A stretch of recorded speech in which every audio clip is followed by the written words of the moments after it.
السلام علیکم، میرے چینل میں خوش آمدید۔ میرے چینل کو سبسکرائب کریں تاکہ میری ہر نئی آنے والی ویڈیو آپ تک پہنچ جائے۔ اللہ تعالیٰ نے جس طرح عورت کے وجود کے اندر مرد کے لیے جنسی کشش رکھی ہے، جس کی حفاظت کے لیے بھی خصوصی ہدایات دی گئی ہیں تاکہ عورت مرد کے لیے فتنے کا باعث نہ بنے، اس طرح اللہ تعالیٰ نے عورتوں کی آواز میں بھی فطری طور پر دلکشی، نرمی اور نزاکت رکھی ہے جو مرد کو اپنی طرف کھینچتی ہے۔ بنا بریں اس آواز کے لیے بھی یہ ہدایت دی گئی ہے کہ مردوں سے گفتگو کرتے وقت قصدہ ایسا لب و لہجہ اختیار کرو کہ نرمی لطافت کی جگہ قدرے سختی اور روکھا پن ہو، تاکہ کوئی بدباطن لہجے کی نرمی سے تمہاری طرف مائل نہ ہو اور اس کے دل میں برا خیال پیدا نہ ہو۔ یہ روکھا پن صرف لہجے کی حد تک ہی ہو، زبان سے ایسا لفظ نہ نکالنا جو معروف قاعدے اور اخلاق کے منافی ہو۔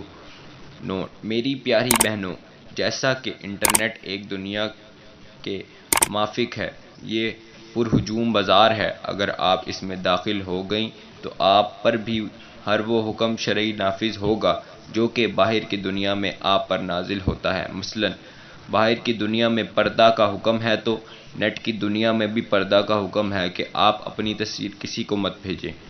باہر کی دنیا میں کسی نامحرم سے بات کرنا منع ہے تو یعنی قانون نیٹ کی دنیا میں بھائی لاگو ہوتا ہے۔ کسی نامحرم سے بات کرنا یعنی اگر صرف اس کی آواز بھی سننا گناہ ہے، جو ہر مرد و عورت پر لازم ہے۔ خاص کر کے چیٹ کے معاملے میں احتیاط برتنی چاہیے، کیونکہ الفاظ آپ کی زبان کی عکاسی کرتے ہیں۔ اگر آپ غیر محرم سے نرم رویے سے بات کریں گے تو وہ آپ کی زبان کی عکاسی کرے گا اور اس سے فتنہ پیدا ہوگا، جو کہ شریعت میں بالکل جائز نہیں۔ ہر وہ حکم جو باہر کی دنیا میں عورتوں پر لاگو ہوتا ہے، اس ہی کی بنیاد پر نیٹ پر بھی لاگو ہوتا ہے۔ نیٹ ایک بازار ہے، وہاں پر جانے سے پہلے بڑی احتیاط کرنی پڑتی ہے۔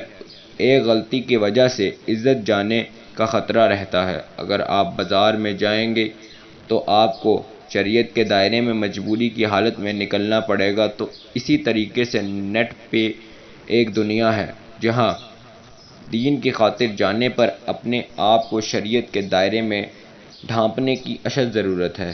یہ میرا پیغام جس بھی بہن نے پڑھا ہوگا وہ کوشش کرے گی کہ کسی جگہ بھی طرح اپنے آپ کو شریعت کے دائرے سے باہر نہ کرے گی، کیونکہ جواب دہ تو ہر انسان اللہ کے سامنے ہے۔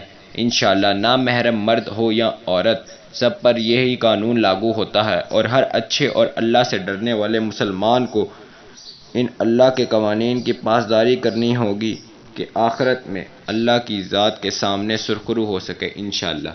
یہ تھی ہماری آج کی سٹوری۔ امید ہے آپ کو پسند آئی ہوگی۔ مزید لائک کریں، سبسکرائب کریں۔